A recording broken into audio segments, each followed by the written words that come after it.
Hello everyone, Megha Barade academy में आप सबका स्वागत है। आज का जो सेक्शन है वो है हमारे इवोल्यूशन का। मैंने हेरिडिटी का सब कुछ अच्छे से पढ़ाया है। आप मेरे प्रीवियस वीडियो को अच्छे से देखो, आप तभी जाके आपको हेरिडिटी में कोई प्रॉब्लम नहीं रहेगा। और आप मैंने जैसे नोट्स भी दिए हैं, पढ़ाने के साथ जैसे वीडियो करती हूँ उसी टाइम में आपको वीडियो भी नोट्स भी देती हूँ। तो आप वो नोट्स को भी अच्छे से अपने नोटबुक में लिखो और उसको अच्छे से लर्न करो, समझ के लर्न करो, ताकि आपके हर कंसेप्ट अच्छे से क्लियर हो जाएंगे। चलो अभी हम स्टार्ट करते हैं। आज का जो टॉपिक है वो है हमारा इवोल्यूशन। चलो इवोल्यूशन क्या होता है, तो सबसे पहले मैं बताती हूँ आपको। इवोल्यूशन मतलब उत्क्रांति, मतलब नवनिर्मित ऐसे उसको बोला जाता है। तो ये उत्क्रांति कैसे हुई है, आपके दिमाग में ये क्वेश्चन आना चाहिए कि सबसे पहले हमारे दुनिया में कौन आया होगा। चलो बताओ आप मुझे कि सबसे पहले हमारे दुनिया में कौन आया होगा, है ना। ये क्वेश्चन आने को ना, सबसे पहले बर्ड आया था क्या, या कोई मतलब पेड़ आया था, कि ह्यूमन बीइंग ही था, क्या था, कौन आया था फर्स्ट। ये आपके मन में क्वेश्चन जरूर आने को होना कि हमारे लिविंग ऑर्गेनिज्म में सबसे पहला ऐसा कौन सा लिविंग ऑर्गेनिज्म है जो सबसे पहले हमारे दुनिया में आया था, है ना। चलो अभी हम इसी की क्या करेंगे, हम इसी की खोज करने जा रहे हैं। तो चलो मैं अच्छे से बताती हूँ। जब भी आप बायोलॉजी पढ़ोगे तब क्या करना है आपको, जो भी कंसेप्ट है ना, वो मैं ये केमिकल डालो, ये करना है, ऐसा करना है, ऐसा कभी नहीं होगा। आपको जब भी बायोलॉजी का समझना है तो आपको क्या करना पड़ेगा, उसको स्टोरी को समझते समझते उसके कंसेप्ट को समझना पड़ेगा। समझ में आया क्या। तो देखो ये है हमारा सोलर सिस्टम, मतलब इसको सोलर प्लैनेट भी बोला जाता है। तो कितने टोटल प्लैनेट्स है आपको पता रहने को ना, नाम भी पूरे पता रहने को ना, कितने प्लैनेट्स है और कितने पूरे प्लैनेट्स के पूरे नाम भी पता रहने को ना। ठीक है, तो यहाँ पे थर्ड नंबर पे है, वो है थर्ड नंबर का प्लैनेट कौन सा है, चलो बताओ कौन सा प्लैनेट है। थर्ड नंबर का प्लैनेट है आपका अर्थ। कौन सा प्लैनेट है, अर्थ, जहां पे हम लोग रहते हैं, अभी रहते हैं। बट आपने कभी सोचा है 3.5 मिलियन ईयर एगो की बात करेंगे तब हमारे ये धरती पे ये सब चीजें सही में पॉसिबल थी क्या। अगर ये प्रेडिक्ट भी कर सकते हैं कि यहाँ पे आज का जो हम रह रहे हैं, आज जैसे रह रहे हैं, जैसे हमारा स्टैंडर्ड ऑफ लिविंग है, उसी हिसाब से सब पहले के इसमें था क्या, कुछ था क्या वहां पे, ऐसा आपके दिमाग में आने को होना। चलो मैं अभी बताती हूँ कि हम लोग अभी कहाँ पे रह रहे। थर्ड प्लैनेट है जो कि है आपका अर्थ। अभी हम अर्थ पे रह रहे हैं। तो मैं 3.5 बिलियन ईयर्स के एगो की पहले बात करती हूँ। तो क्या हुआ था, देखो ये है पूरी हमारी अर्थ। क्या दिख रही है आपको, अर्थ। अर्थ का कलर कैसे दिख रहा है भाई आपको, ये अर्थ का कलर पूरा red red orange blackish colour दिख रहा है।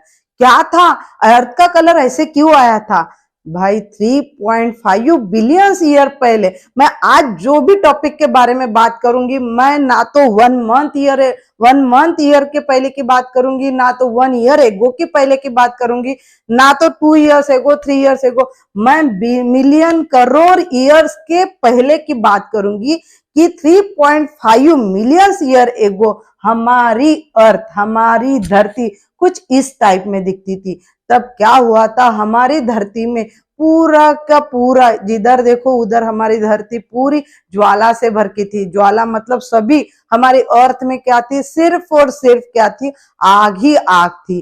कोई अगर वो टाइम पे अगर कोई साइंटिस्ट भी बोल सकता था कि आज का जो हम जैसे रह रहे हैं, वो टाइम पे कोई भी साइंटिस्ट ऐसा प्रेडिक्ट नहीं कर सकता था कि आगे चल के 3.5 बिलियन के बाद में कि यहाँ पे धरती पे कुछ ऐसा हो सकता है।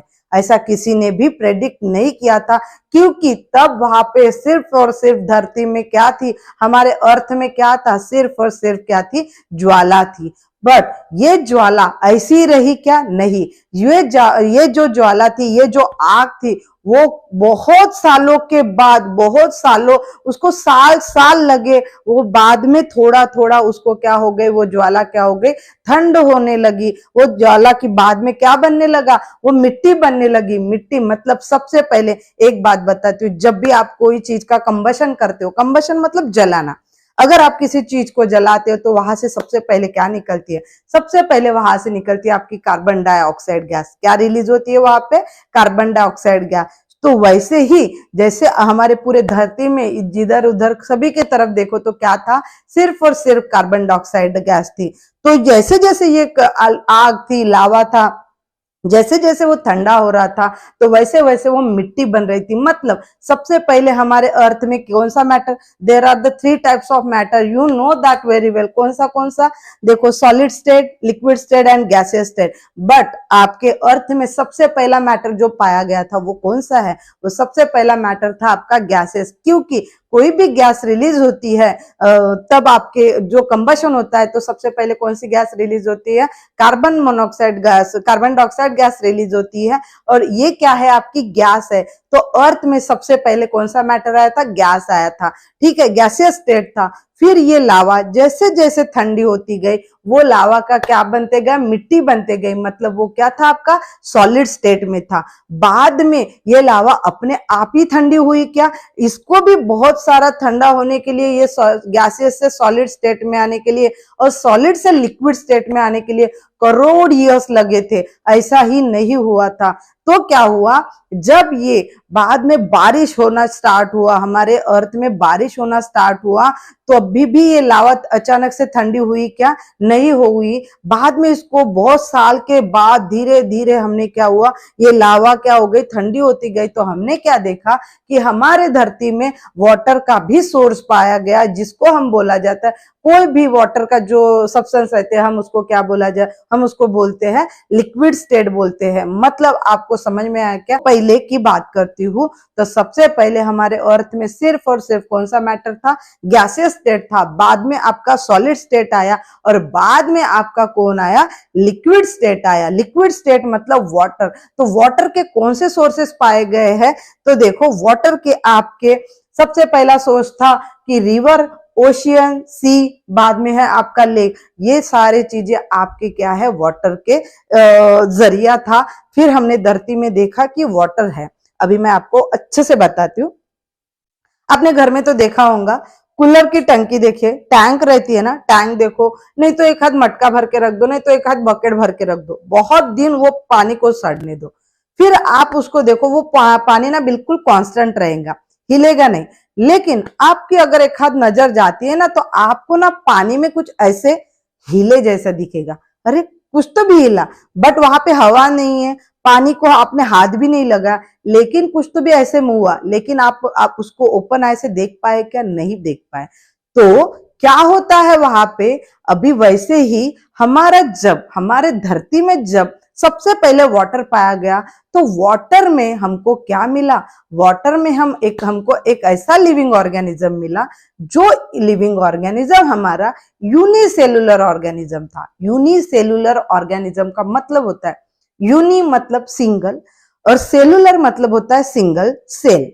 मतलब जो भी फर्स्ट हमारा दुनिया में, हमारे अर्थ में फर्स्ट लिविंग ऑर्गेनिज्म जो आया था वो था आपका पहला यूनिसेलुलर ऑर्गेनिज्म। यूनि मतलब सिंगल, सेलुलर मतलब सेल।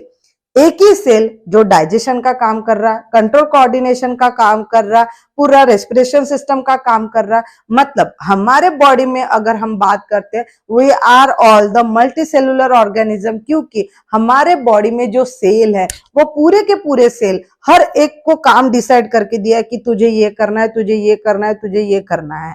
तो हमारी बॉडी जो बनी है वो कैसे बनी है? मल्टी सेलुलर ऑर्गेनिज्म से। लेकिन दुनिया में सबसे पहला जो ऑर्गेनिज्म पाया गया था वो था आपका यूनिसेलुलर ऑर्गेनिज्म, जो कि है आपका पहला कौन सा था? अमीबा, पैरामोशिया। ये कौन से ऑर्गेनिज्म थे आपके? ये आपके ऑर्गेनिज्म थे यूनिसेलुलर ऑर्गेनिज्म। ठीक है, समझ में आया? मतलब अभी अगर आपको किसी ने ये क्वेश्चन पूछा कि दुनिया में सबसे पहला कौन आया था, तो सबसे पहला जो लिविंग ऑर्गेनिज्म आया था वो था आपका कौन सा? यूनिसेलुलर ऑर्गेनिज्म, मतलब जो कि है आपका अमीबा या तो पैरामोशिया। आप बता सकते हो या तो बोल सकते हो।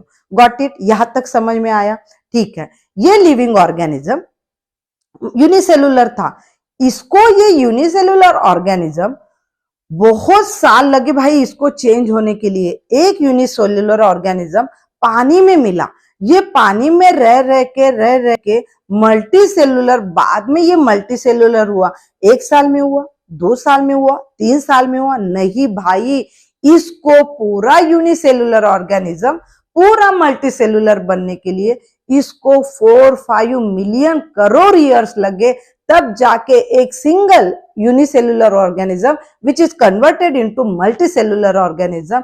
फिर क्या हुआ, हमारे पूरे धरती में यूनिसेलुलर भी ऑर्गेनिज्म थे और मल्टी सेलुलर भी ऑर्गेनिज्म पाए गए हैं। Got it? इतना समझ में आया। लेकिन ये सब चेंजेस आने के लिए बहुत टाइम लगा। इसको क्या बोला जाता है? Gradual changes. सडनली हुआ क्या?